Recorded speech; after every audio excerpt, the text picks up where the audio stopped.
Aku dulu. Kendra tiba-tiba saja menyerobot.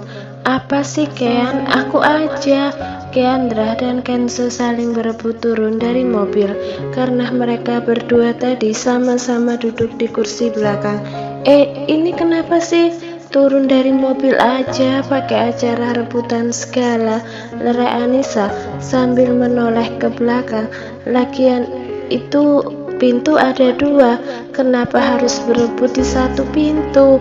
Kendra yang memang iseng kini kembali ke tempat semula dan keluar dari pintu yang dekat dengannya. Dasar Ken, suka banget usilin aku, gerutu Kenzo menatap sang kakak yang sedang berlari kecil menuju pintu rumah.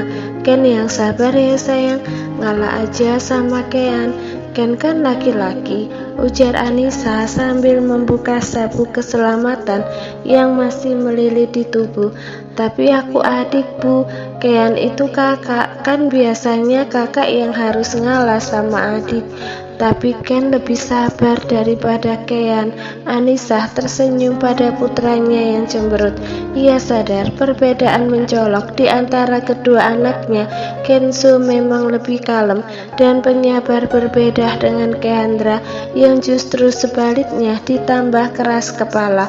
Kenzo sebal karena ayahnya pun sering berkata demikian, harus mengalah pada perempuan, baik yang lebih tua ataupun lebih muda, karena sejatinya mereka adalah makhluk yang tidak ingin dikalahkan. Jadi kita aja sebagai lelaki yang harus mengalah. Begitu yang dikatakan ayahnya saat ia bertanya alasan kenapa harus ia yang mengalah. Ayo turun sayang, ajak Anissa sebelum membuka pintu. Iya bu, Kenzo mengangguk. Anissa sengaja menunggu putranya, kemudian tersenyum sembari mengulurkan tangan ketika anak laki-laki itu mendekat. Tentu saja Kenzo pun menyambut uluran tangan sang ibu dengan senang hati. Seraya berpegangan tangan, pasangan ibu dan anak itu melangkah bersama. Ayah, Kendra berlari ke pelukan ayahnya ketika melangkah masuk dan bertemu dengan sang ayah di ruang tamu. Ayah mau kemana? Ayah mau buka pintu tadi, tapi Ken udah buka duluan, jawab Barah sambil mengecup pipi sang putri. Ken sama ibu mana? Kendra melepaskan pelukan kemudian menoleh ke belakang. Tadi aku duluan turun soalnya kangen sama ayah. Mungkin ibu sama Ken masih di mobil, jawabnya. Ya udah Ken, ganti baju dulu Ki. Oke ayah. Berlalu anak itu. Tak lama setelah Kendra pergi, Kenzo masuk lebih dahulu dan menyalami ayahnya, disusul oleh Anissa yang juga mendekati suami. Tumben mas pulang cepat, komentar wanita itu sambil meraih tangan suami lalu mencium punggung dan telapaknya. Sengaja kangen sama kamu, jawab Barah dengan enteng. Apaan sih mas? Anissa terkekeh dengan pipi dihiasi semburat merah jambu kemudian berlalu meninggalkan suaminya yang juga sedang tersenyum. Ini anaknya masih di sini ayah. Kenzo menarik ujung kaos yang digunakan oleh sang ayah. Barah menoleh ke belakang dan ternyata benar putranya masih ada di sana. Ia membungkuk kemudian mengangkat tubuh mungil sang anak. Ayah kira Ken udah masuk tadi, mengecup pipi anak itu. Ayah sih kalau udah ketemu ibu akunya dilupain, tanggap Kenzo. Maaf sayang, ayah bukan lupa, tapi nggak tahu Ken masih di sini. Gila Barah lalu membawa anaknya masuk ke bagian dalam rumah. Aku mau juga digendong ayah. Kendra yang baru keluar dari kamar setelah mengganti pakaian menghampiri sang ayah yang sedang menggendong saudaranya. Awas Ken, gantian, menepuk pelan kaki sang adik. Ken kenapa sih dari tadi nyebelin banget, ujar Kenzo saat sang ayah menurunkannya. Biarin, saut Kendra sembari menjulurkan lidah. Makin hari makin nyebelin. Kenzo akhirnya berlalu setelah dekat dengan ayah mereka. Kendra memang menjadi lebih menyebalkan dan manja pada pria itu. Kenapa dari tadi ngelamun aja? Bara menghampiri sang istri yang sedang duduk di atas tempat tidur berukuran sedang itu. Anak-anak mana? Alih-alih menjawab, Anissa justru bertanya balik tentang kedua anaknya. Ada di depan lagi nonton TV, jawab Bara, kemudian mengecup bahu sang istri. Tumben, emang Ken gak minta ditemenin? Enggak, mungkin lagi pengen nonton sama Kenzo. Oh, hanya jawaban singkat yang Anissa berikan. Bara beringsut mendekat, kemudian melingkarkan kedua tangannya. Ada apa sih? Kok kayaknya dari tadi kamu kayak mikirin sesuatu? Anissa menghela nafas panjang, melepaskan pelukan suami, dan berbalik hingga mereka saling berhadapan, kemudian bercerita tentang orang yang datang tiba-tiba dan mengaku sebagai saudaranya. Bara hanya diam, mendengarkan meskipun sebenarnya ia sudah tahu lebih banyak daripada istrinya. Lalu apa rencana kamu sekarang? Lagi-lagi Anissa menghela nafas panjang. Aku nggak tahu mas, aku juga bingung. Tapi aku penasaran juga, ingin tahu tentang papa. Nanti kalau kamu mau bertemu sama orang yang katanya saudara kamu, aku temani. Jangan pergi sama tante kamu, ujar Bara. Iya mas, aku juga ragu pergi sama tante. Gak tahu kenapa, kayak ada sesuatu aja. Tapi mungkin karena baru ketemu aja, balas Anissa. Pokoknya kalau kamu mau kesana jangan sendirian, aku temani kamu. Biarpun konon dia adalah saudara kamu, tapi tetap aja mereka orang asing yang baru kamu kenal. Tangga Bara. Iya mas, makasih. Anissa mengangguk. Sudah, nggak usah terlalu dipikirkan. Lebih baik kita makan malam dulu. Aku kesini tadi mau ajak kamu makan loh, kata pria itu lagi sambil bangkit berdiri. Ayo, mengelurkan tangan pada sang istri. Anissa tersenyum samar menyambut uluran tangan, kemudian turun dari ranjang bersama-sama. Mereka keluar dari kamar. Ken, ayo makan dulu, nanti nontonnya bisa dilanjut, ajak Bara saat melewati kedua anaknya yang sedang duduk di sofa depan televisi. Tidak ada yang menyahuti. Keduanya asik menatap layar televisi. Anissa berdiri di dekat kursi, tidak mengatakan apapun, hanya diam sambil menatap kedua buah hatinya bergantian. Tetapi itu cukup untuk membuat mereka langsung meninggalkan televisi dan menghampiri ayah yang sedang duduk menunggu di meja makan.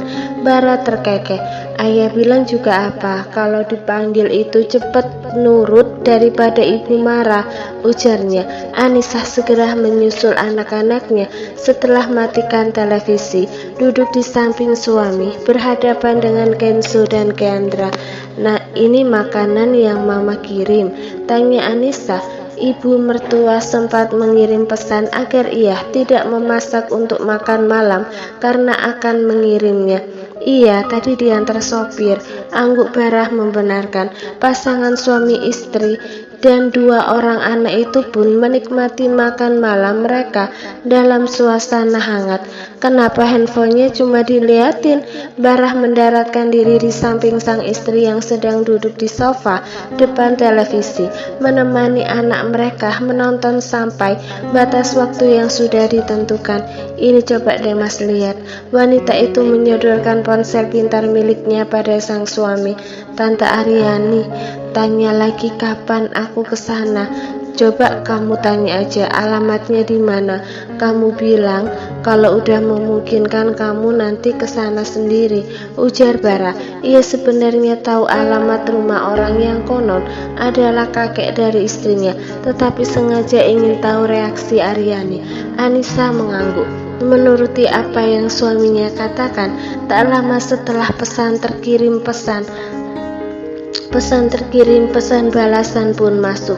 Ini mas, tante kirim alamatnya. Bara mengambil ponsel pintar milik sang istri dan membaca pesan yang masuk. Alamatnya benar sesuai dengan informasi yang diberikan Arya padanya. Aryani juga meminta Anissa memberitahunya terlebih dahulu sebelumnya jika hendak berkunjung. Gak ada yang mencurigakan, gumam Bara. Hah, mencurigakan apa mas? Anissa menatap bingung suaminya. Pria itu menggeleng. Gak apa-apa sayang, aku cuma antisipasi. Soalnya tante kamu mendadak datang setelah sekian tahun. Aku sempat curiga aja. Oh, tante bilang sebenarnya udah nyariin aku dari lama, tapi baru ketemu sekarang. Itu pasti gara-gara dokter Mita. Bukan cuma tante kamu yang gak bisa nemuin kamu, tapi aku juga. Barah menyalahkan teman istrinya itu. Hah, Mita? Apa hubungannya, Mas? Emang Mita ngapain? Ya, dia nyembunyiin kamu sampai orang lain gak ngeh kamu di mana, sahut Bara. Anissa terkekeh. Orangnya Mas aja yang kurang jeli. Aku ada di sekitar Mas tapi gak ketemu, ejeknya. Anissa membuka mata. Pemandangan pertama yang ia lihat adalah wajah damai sang suami yang masih terlelap sambil memeluknya. Kedua sudut bibir tertarik hingga senyum pun terukir di wajah. Perlahan ia mendekat. Ketika hendak bangun, tiba-tiba saja suaminya memeluk erat. Ia pikir pria itu masih tidur. Mau kemana kamu? Mau ke kamar mandi lah. Memangnya Mas pikir mau kemana sepagi ini? Sahut Anissa mencoba bangkit tetapi tidak berhasil. Bisa tolong lepas tangannya? Aku jadi nggak bisa bangun. Nggak mau. Barah masih memejamkan mata karena sebenarnya ia masih mengantuk. Udah pagi ini Mas juga mending bangun deh. Terus mandi duluan. Aku mau bangunin dulu anak-anak. Mereka suka susah bangun, ujar Anissa. Memangnya ini jam berapa? Barah masih enggan membuka mata. Udah mau subuh, jawab Anissa. Baru juga mau, tapi kan kita harus mandi dulu Mas, timpal Anissa. Kalau Mas masih mau tidur, biar aku mandi duluan aja. Tolong lepasin dulu akunya. Kali ini Barah menurut, melepaskan pelukan, membiarkan wanita itu berlalu. Sementara ia kembali menarik selimut dan menutupi tubuh hingga pundak. Beberapa saat kemudian Anissa keluar dari kamar mandi dengan memakai baju mandi dan juga handuk lain di kepala, membuka lemari dan mengambil pakaian baru dari sana, lalu kembali ke kamar mandi untuk memakainya. Tak lama wanita itu keluar mendekati ranjang di mana suami masih berbaring. Mas bangun, ayo mandi dulu. Aku mau bangunin anak-anak, mengguncang sang suami yang bergeming. Tidak merespon sama sekali. Aku tahu Mas nggak tidur, cepet bangun. Aku mau bangunin dulu anak-anak, ujar Anissa sambil melangkah menuju pintu kamar. Kalau aku kembali Mas belum mandi juga. Besok tidur di luar, imbuhnya. Kemudian membuka pintu. Dua kelopak mata Barah terbuka gegas. Ia pergi ke kamar mandi sebelum istrinya kembali. Kalimat terakhir wanita itu sebelum berlalu terdengar menyeramkan di gendang telinganya. Sementara Anissa sudah sampai di kamar kedua anaknya. Ken, bangun sayang, ujarnya sambil mengusap kepala anak laki-lakinya. Kenzo pun membuka mata. Ibu, ia bergumam dengan suara serak khas bangun tidur. Bangun sayang, udah subuh, kata Anissa lagi. Kenzo menurut bangkit dari posisi tidurnya, kemudian duduk di atas ranjang menoleh pada ibunya. Ibu habis mandi? Iya sayang, Anissa mengangguk. Sepagi ini ibu keramas? Ia bertanya dengan polos. Iya. Apa ibu nggak kedinginan? Enggak, malah bagus. Dari dulu ibu suka mandi sebelum subuh. Itu dianjurkan dan banyak manfaatnya untuk kesehatan. Ayo Ken, ambil air wudhu sana. Ibu mau bangunin dulu Ken. Dengan santai jawab karena ia memang sering mandi sebelum subuh, bukan karena kewajiban semata. Iya Bu. Kenzo turun dari ranjang kemudian pergi ke kamar mandi yang ada di samping kamar mereka. Sementara Anissa mendekati ranjang tidur putrinya. Ken, bangun sayang. Ia menepuk pipi sang anak. Berbeda dengan Kenzo yang justru bangun dengan cepat ketika kepalanya dibelai. Keandra justru semakin pulas jika dengan cara seperti itu. Kean, Anak perempuan itu menggeliat tetapi kembali meringkuk di bawah selimut. Bangun Kean, ini sudah subuh loh. Semua orang udah pada bangun kecuali Kean, ujar Anissa. Wanita menghela nafas panjang seraya menatap putrinya. 1, Keandra menggeliat. 2, kali ini sang putri sulung membuka mata. 3, Anissa berhasil membuat putrinya bangkit dan duduk di atas tempat tidur meski dengan wajah cemberut sembari mengumpulkan kesadaran. Pinter anak ibu, ayo cepat bangun. Anissa menuntun tangan putrinya agar turun dari ranjang. Bersama-sama mereka keluar dari kamar dan berpisah di depan pintu.